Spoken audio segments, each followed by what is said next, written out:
Matt Reigle, a writer for Outkick, is joining us this morning. Matt, good morning. Both teams, they've really weathered long seasons, right? Outlasting their opponents, and even at times Mother Nature. These are the two teams that can play well in the cold, in the wet, in the snow. I mean, all that. So we have perfect conditions. Well, who plays better in great conditions? It's true.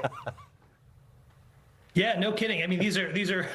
You could argue two teams that play in places where you see the worst weather in the league, perhaps. Yeah. Maybe Buffalo wants to stake its claim to that. But, in perfect conditions, I think this is something Seattle's going to like. I think that they're heavily favored, understandably so. A lot of people argue that the Patriots aren't as good as you'd be led to believe if they made it this far. I think that that's not giving them all the credit that they're due. But Seattle's so good that I think that New England would probably like it if maybe some sort of wrench got thrown in Seattle's direction with the little bad weather. But it looks like it's going to be perfect.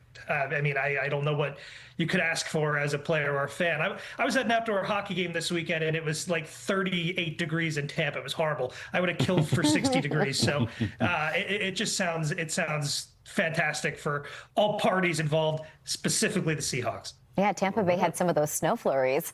Is it crazy? Was that Sunday or Monday? California is prone to earthquakes, but I mean, I don't think that even counts as like weather. No, and I honestly think there's almost more pressure to perform well when you have perfect weather conditions, right? Yeah. You can't blame the weather. Regardless, when we look at these two teams, Matt, we talk about the last time that they squared off. That was back in 2014. It was a nail-biter of a game, but a very different game, a totally different team. But do you think that the loss perhaps still haunts the Seahawks? Yeah, it's so funny because, like you said, entire team is different. The loss was so bad. I don't know if you remember it, but it was the play on the goal line. They had Marshawn Lynch, who was the best running back in football, and they decided to try and pass it from the 1 yard line. Got intercepted by Malcolm Butler of the New England Patriots, and that was the game. I don't know that it's going to haunt the team as much. They'll hear about it because it's going to be a huge talking point going into the game this Sunday. But for Seahawks fans, this is probably all they think about is that heartbreak in it was a 2014 season. I believe it was 2015.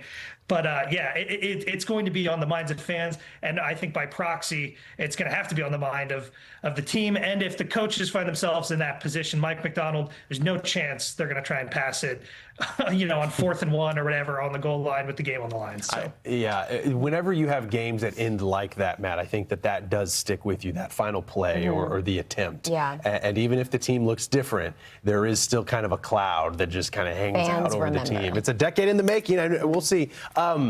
Oftentimes with the Super Bowl, there is this surprise storyline. So is there one that you need to keep an eye on, or that maybe you're suggesting we keep an eye on so that might show up in that box score?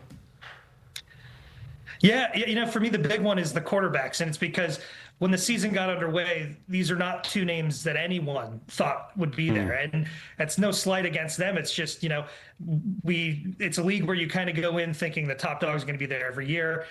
Turns out this season, the Eagles bowed out early. The Chiefs whiffed on the playoffs completely.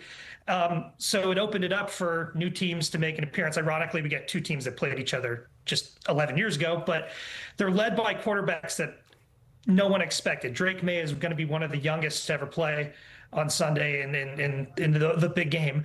But he's only in his second year in the league. He's fresh. He's leading this resurgent Patriots team. And then Sam Darnold, his story is pretty incredible. He lost his starting job in New York, went to San Francisco, became a backup, went to Minnesota, became the starter.